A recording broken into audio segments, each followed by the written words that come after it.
So in continuation with chapter 5, let's understand the emergence of public relations.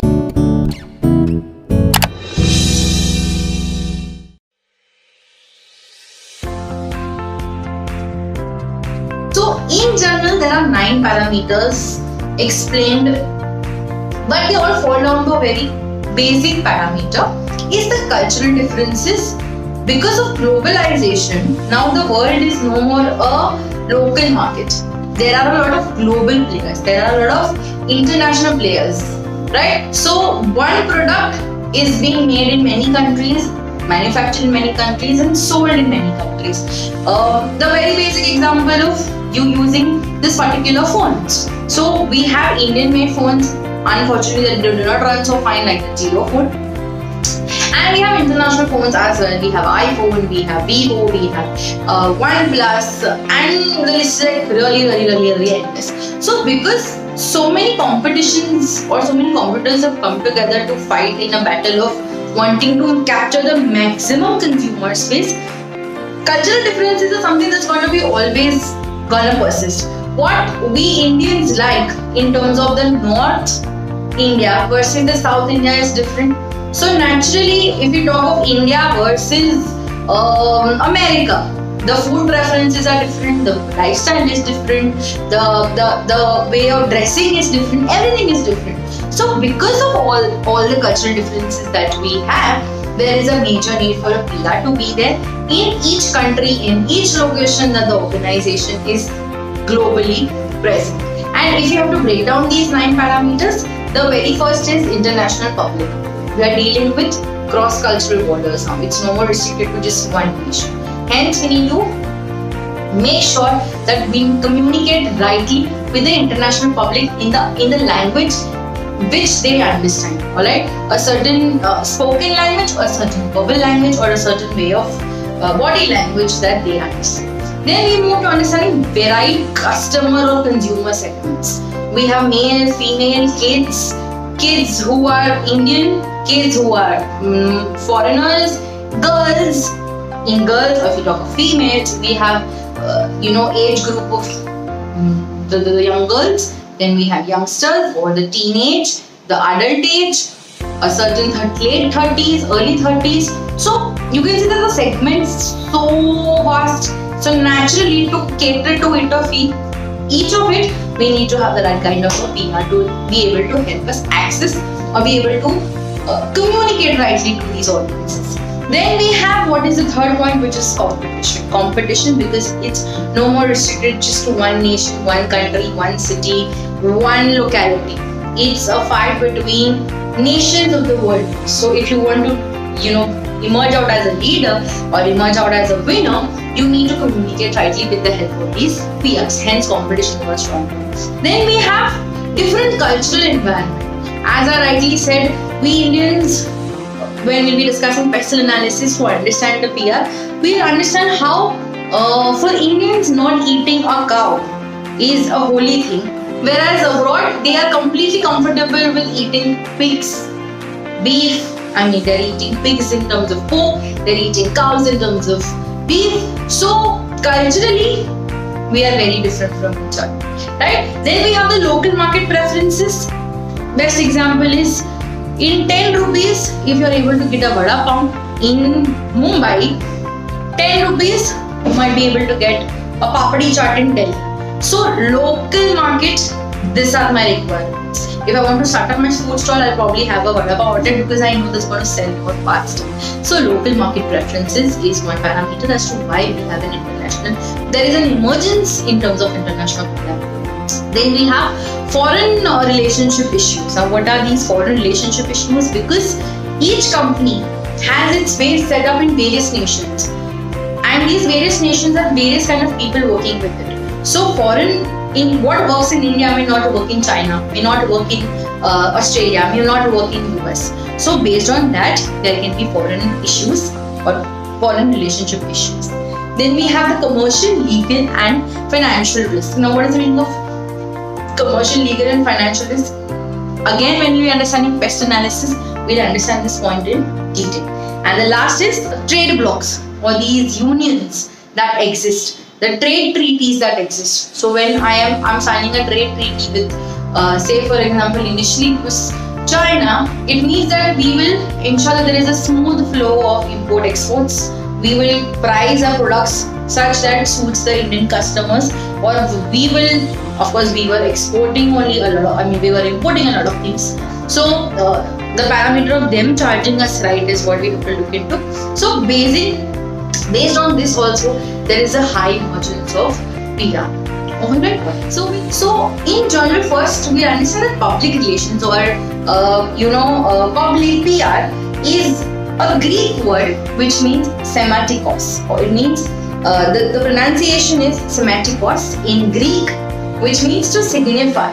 So PR is there basically to signify to the public in general as to what the organization is all about, and time and again help them be in a better position, in a better communication mode with the public.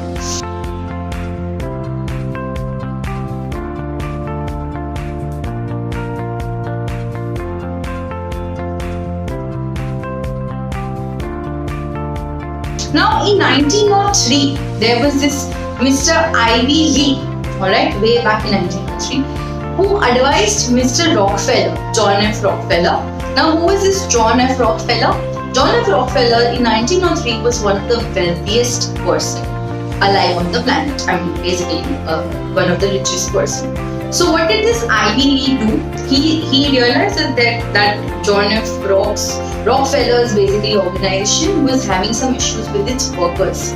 So what he did is he went and told John that, sir, I think you should personally go and visit these workers and understand as to why they're going on strike. And I'm sure that a lot of problems will be sorted then.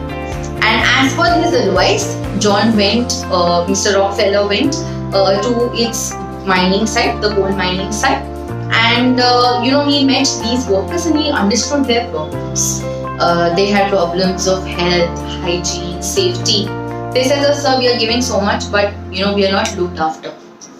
So he said that, I'm so sorry. I was sitting on the top management thinking everything is going in place, but now that I'm coming on field, I'm trying to understand what you're doing. I'm able to connect with you all and understand what is the actual shot all about. So he went, he sorted their problems, he improved their conditions drastically, and he had happy workers working for him, which led to a tremendous success, good word of mouth, and at the same point in time, it was a press release also that Mr. Rockefeller, somebody of such high status. Say for example, in India, when we come to understanding publication in India, it was Ratan Tata sir who, the Tata legacy basically, who understood that it's always better to connect to the lowest level or the lowest person in your organization, because if you are able to be friends with him, means you're able to understand his problems and do something good for him, he or she will always be loyal and they will happily work for your organization.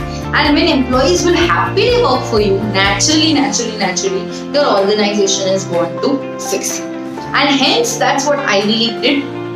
And that's when people realize that, okay, there is this whole concept of somebody being your PR, telling you, advising you what is to be done and how it is to be done.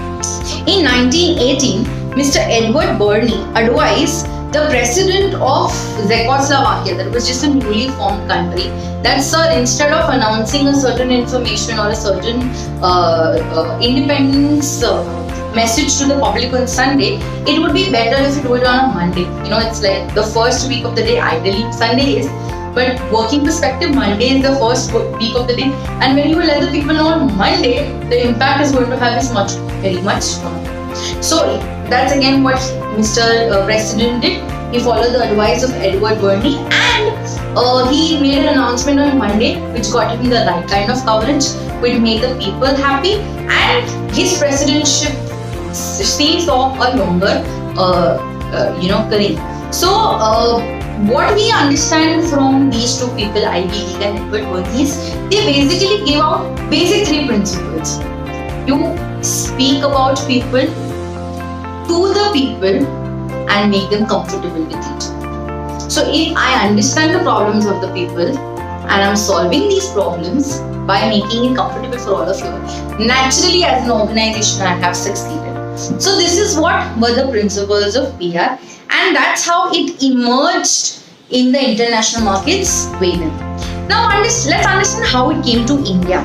Okay. So now moving on to understanding how public relations emerged in India. So we trace back to World War I, which was fought between the greater power and the Allied forces. Now at that point in time, India as a country was in the power or in the cult of the Britishers, right? We didn't have independence at that point in time. We were basically British slaves. So what happened during the World War I is that the British government, with the help of Greater Indian Public Services, that is GIP Railways, it formed a central bureau of information that basically helped or that basically gave out news about what's happening on the warfield because the World War I was fought, and it wanted to understand as to what is the feedback that these Indians have or these people have about the governance of the Britishers. So they would give out information as to the statistics or who is winning, why it's winning, and such of the whole story. So that was the very first phase, the first stage of public relations entering in India, because they had set up what is formally today known as the Central Bureau of Information or Bureau of Information. At that point in time, they also wanted to promote tourism in India, right? So that was also the second reason as to why they had set up the Central Bureau of Information. Then came the second stage, that is during the World War II, which was fought between the Allies and the Axis power, the Allies powers and the Axis powers. Now what happened at that point in time, basically, we were still under the British rule only. So they wanted Indians to basically go and fight or be a part of this world warfare. So they set up a second body again in Mumbai. The Central Bureau of Information also was set up in Mumbai. The second Ministry of Information, MIB, was also set up in Mumbai during the World War II. And this point in time, it was set up so that it could influence people with publishing certain facts and figures that would make these Indians want to get up, go and fight and help the British win the World War II. And at that point around, the very famous industrialist, the philanthropist, Mr. J.R.D. Tata had started with his company, that was Tisco. And under the philosophy of Tisco, what he did was he set up a lot of houses and hospitals for the people who were going and fighting these wars, so that they have access to clean water and electricity. Now that was one CSR kind of an activity done by the Tatas, which we all look up to today. We all know the Tata is a philanthropy organization. So the second set basically can be seen as a combination of setting up Ministry of Information and Broadcasting and the Tatas setting up the whole idea of being philanthropy in nature. Then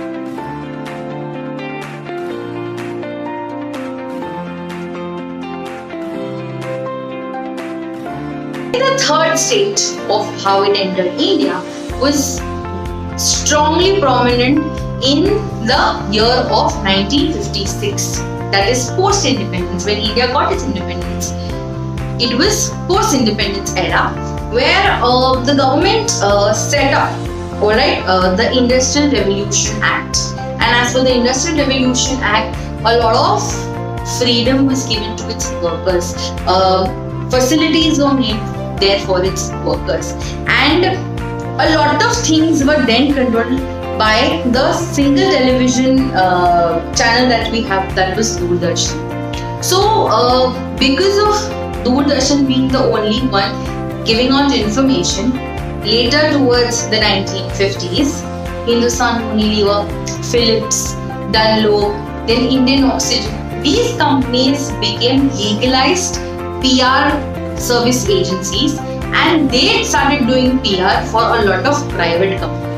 So these private organizations then led to this. Now let's move to understand what was the fourth stage.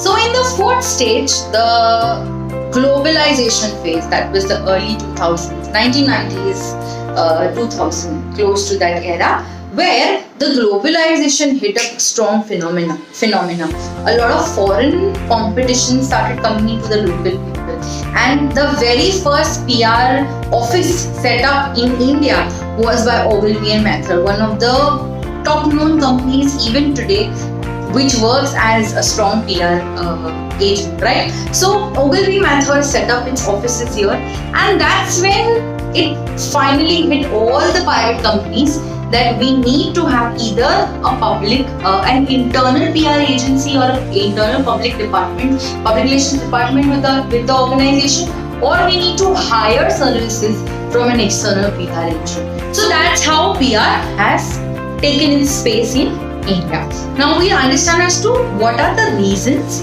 or what is it that why do we really need a PR.